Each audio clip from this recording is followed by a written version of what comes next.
guys, jadi kita lagi mana guys? Kita lagi, ini nggak tahu judulnya sarapan atau makan siang. Pokoknya makan. Ya, aja. karena ini di pertengahan guys. Aku lagi makan mie soto mie. Mantap banget, ini mie soto yang aku beli di jam 8:30 dan aku baru makan di jam 11. Aku doain kepan guys. Oh enggak.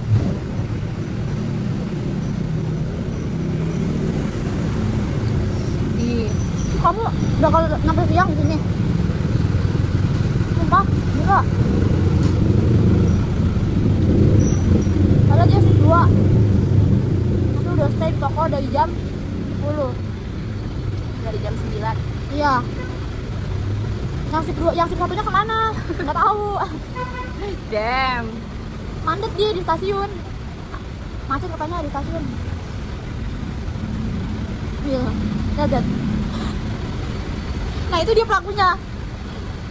Nanti kita ulang-ulang terus dia maju mundur gitu. Tahu gak pemandangan kita apa? Macet. Biasanya kita ngomong ya macet di stasiun juga pasti macet, di sini juga macet, mana-mana macet, namanya ibu kota. Nggak luput dari macet. Judulnya ini ya. OMG kan? Iya. Sampai. Tapi gue mix. Lu nggak mix ya? Aku mix 3 warna. Tapi kok warna lu masih tomat sih? Coba enggak? Iya. Coba lu merem deh. Sebelah aja anjing. Oh sebelah. Gimana sih merem? Kayak gini nih. Nggak bisa. Tuh. Lu tuh pakainya cuma di area lipatan doang ya. Wajah gue juga mata gue lipatan tapi gue nggak pakai lipatan Enggak kok doang. ini karena si merahnya kali kebanyakan ya. Kok gimana? Nggak tahu. Tetap cantik kok. Kalau kita live aja. Lagi gimana? TikTok. Tahu bisa? Bisa gua. Kamu ngeplok. Biar bisa di-save. Ya, Masa pagi-pagi makannya manis-manis. nggak apa-apa. Hari ini kita dapat oleh-oleh dari kakak, nanti kita review. Biasanya lu ya enggak? Sabar belum? Lagi mengumpulkan energi. Mengumpulkan energi apa nggak ada topik? Pancing, coba pancing. Mau tahu mancing apa? Pancing mania. Tapi kita ngebahas quarter life crisis. Quarter crisis life. Damn, ketukar. Topik itu lagi. Coba lu, apa pendapat lu tentang quarter life crisis? Krisis life, pokoknya gitu deh. Apa pendapat lu di quarter gitu? Usia lu berapa sekarang? Aku 22. 22.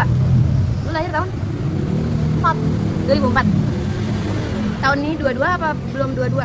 Udah 22 bulan 1. Oh. Apa pendapat lu?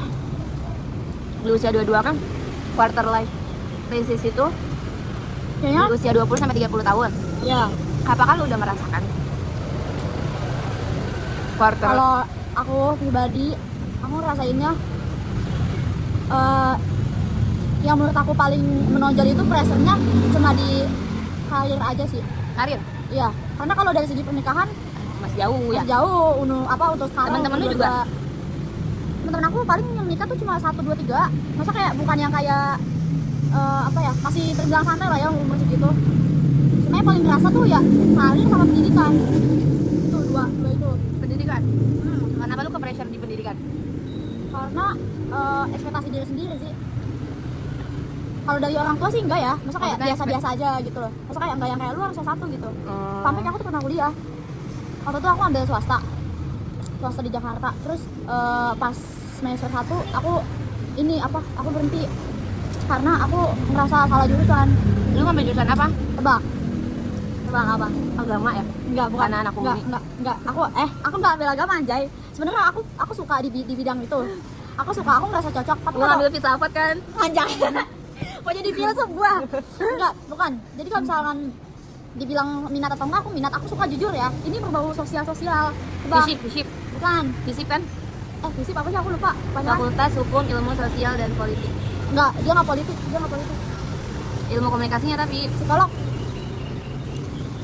Aku ambil psikolog. Aku minat. Kenapa aku bisa ngambil itu? Karena waktu pas dari SMA aku tuh lumayan unggul di bidang sosiologinya juga gitu loh. Terus aku juga suka sosialisasi kan.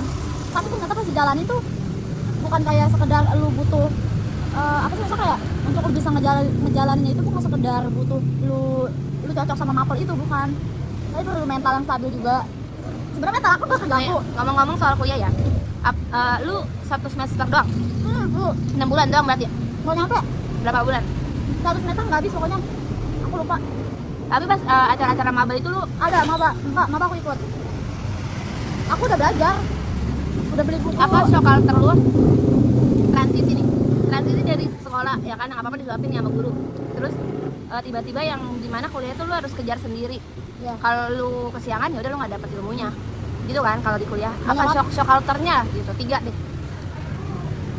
Pertama, ini yang pertama, karena aku udah SMP SMA di pondok, jadi ini yang menurut aku paling culture shock itu adalah ternyata di dunia kuliah itu sebebas itu.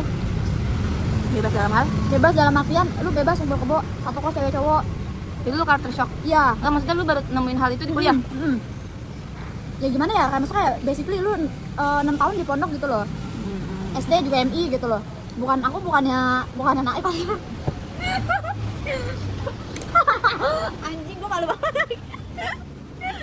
Masa kayak sebagai anak pondok aja ya. Mungkin kalau misalkan aku lulusan SMK luar ya biasa aja ya. Nggak biasa juga Nah, ya udah berarti normal dong. ya, tapi nggak perlu disebutin Ya, kita lu. oh iya, maaf. Nggak apa-apa. Ini kalau di TikTok di-upload diserang gua kayaknya deh. Nah, jadi kayak bebas. Gimana awal mula aku tahu hal itu karena aku waktu itu ngeliat status temen dia bikin SW di kosan, itu dia nge-pop di kasur itu loh.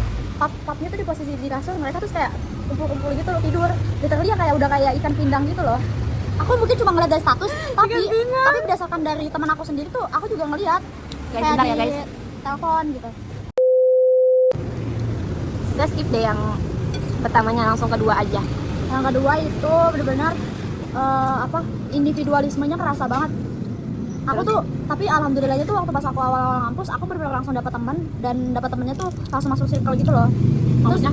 jadi aku kan bisa kalau berteman itu ekspektasi aku tuh aku pengennya dapat teman satu, ya udah nggak apa-apa asal sama dia terus gitu loh. Tapi ternyata aku dapetnya se-circle sekaligus.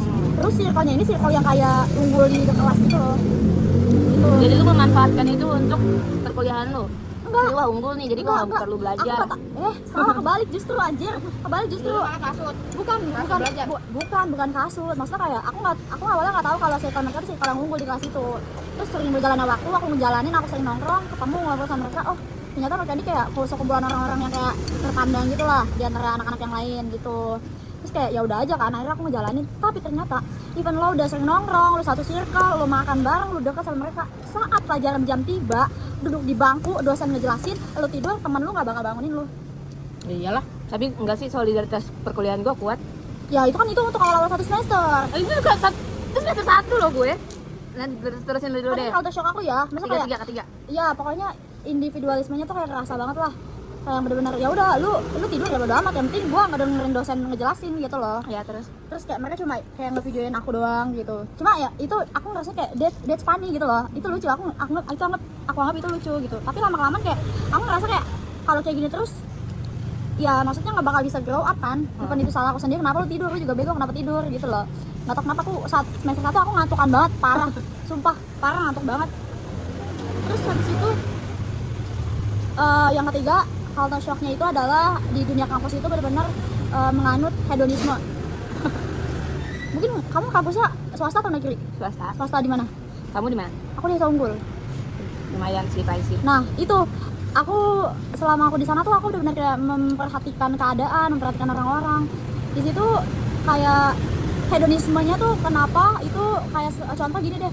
Kalau misalkan di satu circle lu ada si A nggak punya suatu barang yang seenggaknya setara deh sama barang yang pada umumnya lu nggak punya, ya lu secara halus tuh lu bakal dianggap kayak kayak lu diremehkan di lingkaran itu.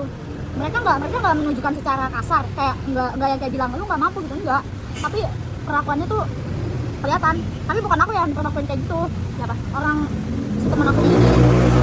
Jadi aku kayak maksudnya kan aku ngerasa kayak ya udah nggak apa-apa gitu, kita kayak berteman, ya udah nggak usah mandang lu punya ini apa enggak gitu loh. Tapi ternyata di dunia perkuliahan di swasta itu sangat berpengaruh gitu loh. Nah terus perbedaan si satunya lagi yang dia kayak punya itu kayak benar-benar dipandang dua mata gitu loh, sedangkan yang satunya dipandang sebelah mata. Ngerti kan maksud aku? Nah itu tiga culture shocknya. Jadi kayak kalau lu kuliah, lu itu nggak semata-mata harus mikirin UKT-nya berapa, enggak, karena ada lifestyle yang harus lu biayain. Nggak, sebenarnya kalau kuliah itu hal pertama yang harus lo siapin selain uang itu mental, Iya. karena persaingannya tuh lebih kuat. Tapi kak, Kalau lu nggak punya di mana ya, di perkuliahan tuh lu minimal ada satu pegangan lu, antara uang atau skill. Kalau lu nggak punya uang, lu harus punya skill biar buat ngelawan mereka yang punya uang. Kalau lu nggak punya uang, nggak punya skill juga, ya udah. nggak cuma skill doang sih, power juga. Kayak contohnya tuh geng-geng yang kayak suka Enggak sih, menurut gua skill aja sih cukup. Mau punya uang nih, punya uang tapi bego. Skill itu kan skill yang kayak berbau kayak yang kayak Enggak, lu pinter. iya kayak Kan- intelektual gitu kan. Iya. Tapi masuk power yang aku maksud tuh kayak power kayak tipe-tipe anak-anak yang kayak pintar ngegiring orang atau kayak musuhin Nggak orang. perlu. Itu perlu. Enggak, udah nggak zaman di kuliah main kayak giring-giring opini. Kan itu saat itu yang aku rasain di 2022. Tapi udah nggak zaman, sumpah. Gue di 2019, gue itu ketemu banyak karakter ya. Gue masuk di kuliahan penyiaran, gue di broadcasting. Lu nggak punya lu bego deh, ibaratnya lu bego, tapi lu punya kamera, lu punya lensa, lu ditemenin. Ya itu kayak tadi yang aku bilang. Tapi lu kayak lu nggak punya kamera, lu nggak punya lensa, tapi lu tahu teknik pakai kameranya, lu ditemenin. Bang, lu bang. Itu pembahasannya sama kayak aku tadi, intinya kayak lu perlu uang. Perlu uang juga. Iya perlu uang, tapi kalau misalkan nggak ada uang tapi lu punya skill, nggak perlu itu, lu bakal dirangkul. Pokoknya lu harus punya dua pegangan antara itulah. Tapi kalau misalkan kayak dia nggak, Contoh lah gue nggak punya skill, gue nggak punya kamera, dibuang lah gue. Tapi gue inget banget ya, pas zaman gue kuliah, apa? kan gue kuliah penyiaran nih, yang dimana tuh komunikasi, ya kan masuknya prodi komunikasi bahasa. Nah, gue kuliah di jurusan penyiaran, ya kan. Gue tuh dulu introvert banget, gak? Dia tahu yang kamu bilang.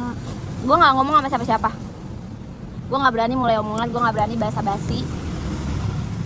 Bahkan ada satu orang yang kenalin muka gue, dia ngomong gini, anak penyiaran ya? Terus ya udah gabung aja sini, kenapa duduk di situ sendirian? Lu bisa bayangin kan betapa introvertnya gue, dan gue kayak oh my god, kenapa gue memilih jurusan ini? Kenapa? Karena nggak ada matematikanya, tapi itu butuh komunikasi. Dimana gue nggak mau komunikasi, ya kan? Nah terus berjalanlah waktu ya, gue ketemu lah teman gue cowok. Kalau di penyiaran itu gue banyak kan cowok, dah ceweknya tuh bisa cuma 5 orang apa berapa orang dari 40 siswa. Kampus mana? Ya sih, Oh, dari Tabang. Cengkareng. Loh, yang ke Dayu. Terus ke Sedayu deket Alhuda. Iya. Betul udah, ke Dayu. Sedayu masih jauh lagi. Kamu saudaraan. Itu jauh sih, dah. Tidak tahu Jujur tidak. Terus Terus habis itu ada satu teman gue, tapi maksudnya gue nggak ada chemistry hubungan ya, emang pure temenan aja. kasihan. Nah terus gue diajak lah, waktu itu semester 1 tuh gue ada tugas fotografi, suruh ambil 7 teknik foto. Lu pasti tau lah, salah satu teknik itu siluet. Kalau freezing lu tau nggak? Kayak freezing itu teknik yang kayak lu lompat, foto yang lompat gitu, nge-freeze gitu, pokoknya itu freezing. Terus banyak lagi deh teknik-teknik lainnya ya, gue udah lupa juga. Nah gue kan nggak punya kamera, terus kan gue juga nggak bisa SKSD ya kan, padahal di saat itu kan gue butuh banget SKSD buat gue bisa numpang foto buat dapetin fotografi hasil gue gitu. Nah abis itu gue diajak lah sama teman gue, ayo hunting gitu, ikut aja gitu. Udah, itu teman gue yang itu benar-benar baik banget ya, karena dia tahu gue introvert, dan gue nggak bisa ngobrol banyak sama orang, basa-basi sama orang. Akhirnya gue diajak, terus akhirnya gue nitip aja joki. Ya udah dong, tolongin, gue kurang nih teknik panning, oke, gue kurang nih siluet, oke, dikirimin. Jadi 7 teknik itu gue nggak ambil sendiri. Habis itu pameran gitu. Alhamdulillah gue ketemu orang itu. Kamu sampai lulus juga? Sampai semester 5, gue kan D3, tinggal semester 6 habis selesai. Tapi gue nggak lanjut. Kenapa? Apa-apa. Padahal gue dulu punya misi, cita-cita gue tinggi banget ya. Itu kalau gue sampai lulus D3, gue mau nyambung lagi S1 langsung ilmu komunikasi. Nanti gue lanjut lagi S2 sosial politik. Masuknya kan ke fisik kan ya. Tapi maaf banget ya, untuk diri aku di tahun 2019 yang nggak bisa menyelesaikan kuliah, mohon maaf ya. Mungkin gagal di perkuliahan, tapi nggak apa-apa, it's okay to be okay. Gagal di dunia kuliah bukan berarti gagal di segalanya. Betul, Aku kenyang banget. seenggaknya Seenggaknya sekarang kita bisa bayar omongan orang-orang yang pernah ngerendahin kita. Lewat apa? Lewat gaji kita. ini kalau seenggaknya Nah, bohong-bohong bercanda ya. seenggaknya gue ada porsi kemenangan ya. Ya. Seenggaknya gue bisa makan mie ayam pakai duit jerih payah gue sendiri. Beli soto mie Seenggaknya pakai gue duit. experience gue lebih banyak lah dibanding fresh graduate S1. Experience-nya di mana aja? Pertama di Virgo, Gak usah disebut. Shit. nanti di Med. Ya. Experience-nya itu di Banyak lah. ya banyak lah ya. Walaupun Salah dengan satu- cacian makian, Dengan naik turunnya berat badan. iya. Dan udah turun berat badan tetap dikatain gendut. It's okay. Dikatain kudanil. Apalagi dah? Enggak, sebutannya apa sih namanya? Lupa lagi aku. Apa? Kan nyebutnya bukan kudanil. Hipo. Emang iya? Hipo apa gitu? Emang iya hipo? Aku Iya lupa. katanya. Ada lah ya ini orang ya. Itu nama ilmiahnya atau nama dianya sih? Soalnya jujur aku baru tahu. Nggak tahu ya. Emang ada nama ilmiahnya? Ya kan siapa tahu. Nggak tahu sih. Itu ini kan yang diunjukin yang ini yang Thailand, kudanil Hmm. Thailand kan bukan Indo. Jadi itu nama ilmiahnya kali. Katanya yang lucu. Tapi emang lucu guys, mungil, lucu. Berarti aku lucu. Heeh. Banyak deh. Dikatain murah. Damn, itu bukan aku ya. Aku cuma ngatain kamu tukang selingkuh doang. Udah aku jadi mulus nih. Bye guys.